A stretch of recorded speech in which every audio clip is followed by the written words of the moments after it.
Hi, my name is Danny Brown. I'm the CEO of Myriad Real Estate Group. Today we are going to talk about mortgage interest rates and what that means to buyers and sellers. As you may or may not know, interest rates are on the rise. I've done a few other market update videos touching on this. So at the beginning of the year, interest rates were around 3%. Last year, they were in the mid to high 2% range. And over the last couple of weeks, they've spiked as high as 3.9% with, depending on your credit, some of those rates being in the fours. And I predicted that towards the end of this year, we would actually be at 4%. I think that we will be at 4% much sooner than that based on what the market is telling us. How are mortgage interest rates calculated? It's based on the Treasury rate. It is not based on the federal funds rate. The federal funds rate is what banks charge each other to borrow money.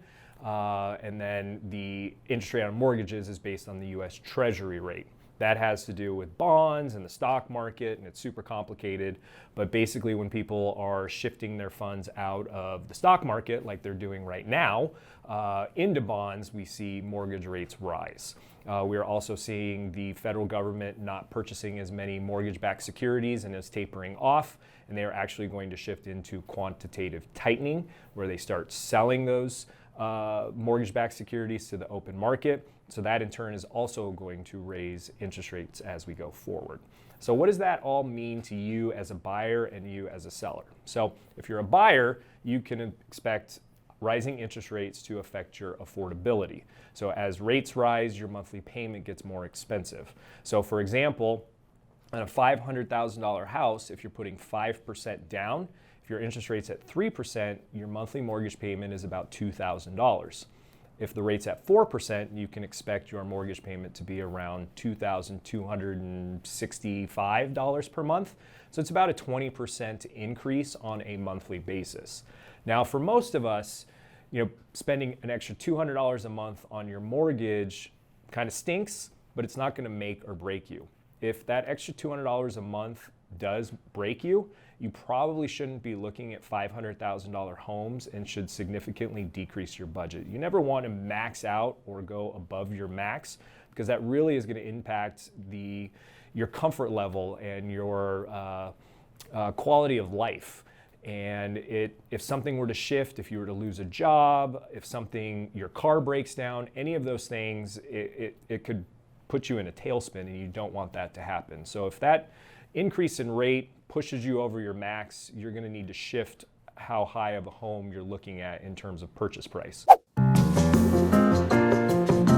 As a seller, I'm hearing a lot of people in the marketplace think that because interest rates are rising, that the market is going to crash, and couldn't be further from the truth. As interest rates, we've never once had a market where home values decreased just because of rising interest rates.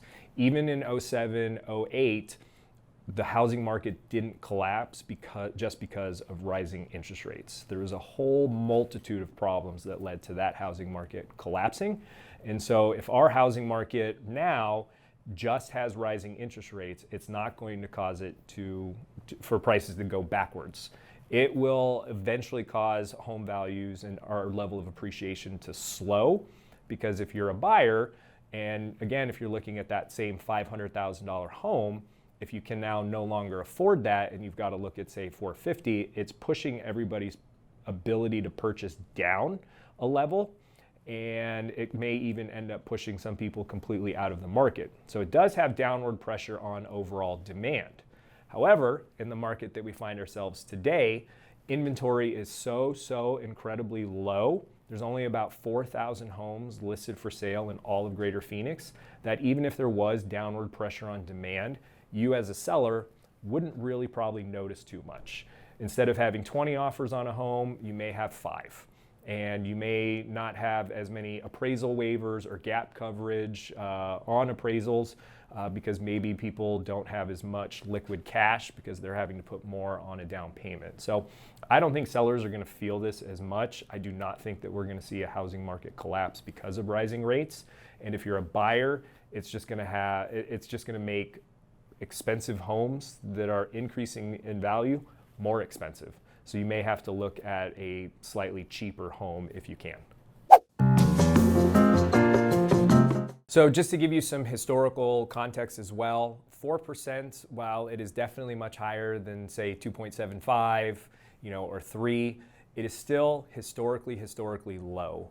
So in the 80s, we had rapidly rising inflation like we do now, and we had mortgage rates that were in the teens, and people were still buying homes during that time. Just a few years ago, when I bought my first home in Tempe, my interest rate was in the 7s, and then I remember being super stoked to refinance it into the mid 6s. So it's kind of all relative in what you're used to. I think that people will get used to rates with 4s in front of it.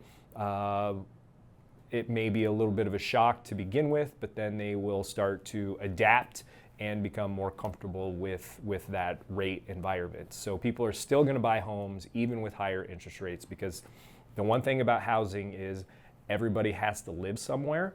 And so I think the housing market will not be negatively impacted by these rising rates. Thank you so much for tuning in to my video on interest rates. If you have any questions, please leave them in the comments. Don't forget to give a like and subscribe. And thank you so much for tuning in.